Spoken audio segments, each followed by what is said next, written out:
네, 4대 금융지주사의 상반기 실적 발표 시즌입니다. 오늘 KB금융지주를 시작으로 신한, 하나, 우리금융지주 실적 발표가 예정돼 있는데요. 관련 내용 금융부 이현아 기자와 알아봅니다. 안녕하세요. 안녕하세요.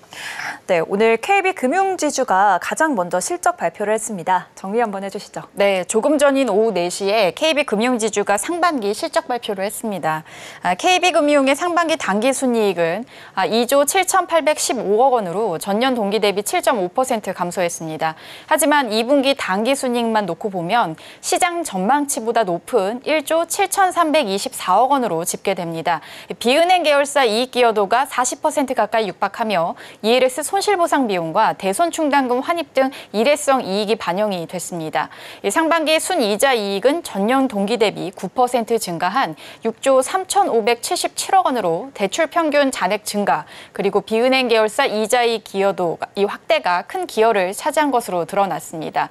또 상반기 순수수료 이익은 1조 9,098억 원으로 전년 대비 2.4% 증가했는데 주식 거래 대금 증가 등이 영향을 미쳤습니다. 또 그룹의 BIS 자기 자본 비율은 16.63%, 또 보통주 자본 비율은 13.59%를 기록해서 업계 최고 수준의 자본 적정성을 유지했습니다. 또 KB금융그룹 이사회는 4천억 원 규모 자사주 매입 소각 결의를 했고요.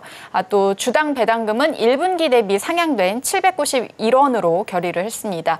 KB금융이 2분기에 올린 이 양호한 성적표를 기반으로 해서 신한금융을 제치고 리딩금융 정상 자리에 다시 오를지 주목되고 있습니다. 네, KB금융과 리딩금융 자리를 놓고 경쟁을 벌이고 있는 신한금융뿐 아니라 하나, 우리금융지주들도 실적 발표를 앞두고 있죠. 네, 그렇습니다. 오는 26일 금요일에 신한금융, 하나금융, 우리금융이 각각 이제 2분기 실적 발표를 앞두고 있는데요. 일단 먼저 올해 1분기 신한금융은 1조 3,215억 원의 당기순이익을 기록을 하면서 KB금융을 제치고 1년 만에 리딩금융 탈환에 성공을 했는데요. FN가이드에 따르면은 신한금융지주 2분기 실적 전망을 보면 영업이익이 1조 7,986억 원, 순이익은 1조 3,045억 원을 거둘 것으로 전망을 했습니다. 또 하나금융의 2분기 영업이익은 1조 3,172억 원, 순이익은 9,915억 원으로 추정이 되고요. 우리금융지주는 2분기 영업이익 1조 881억 원, 그리고 순이익은 8,034억 원으로 예상이 됩니다.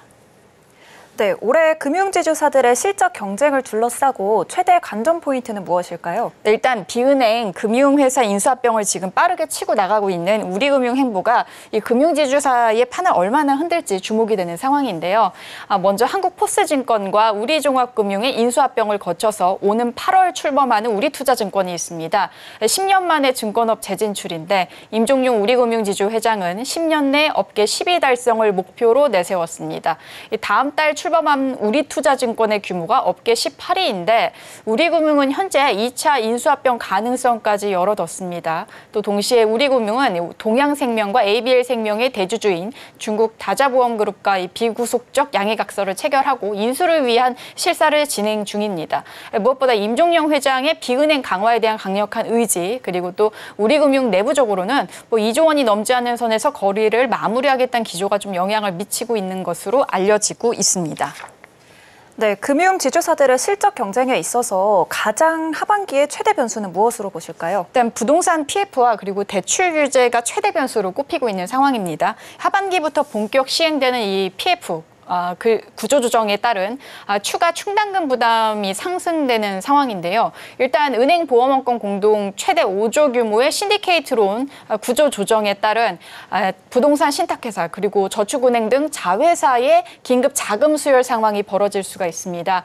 또 오는 9월부터 스트레스 DSR 2단계 도입에 따른 대출 총량 규제가 실적에 영향을 미칠 수 있는데요. 일단 시장 상황을 보면 현재 한양증권 등 증권사 그리고 보험사 중심의 매물이 나오면서 M&A 시장 자체는 들썩이고 있지만 물밑 작업만 있을 뿐 정작 인수 시장에 뛰어드는 공식 행보가 적은 이유도 바로 이 때문입니다. 금융지주사 입장에서 보면 이 비은행 금융사 인수합병 후에 발생되는 비용까지 고려를 했을 때 외형 확장뿐만 아니라 이 실적 증가로 이어져야 하는 상황입니다. 따라서 현재 상황에서는 이제 대출 규제와 PF 리스크에 대비한 충당금이 우선이란 판단이 앞설 것으로 분석이 됩니다.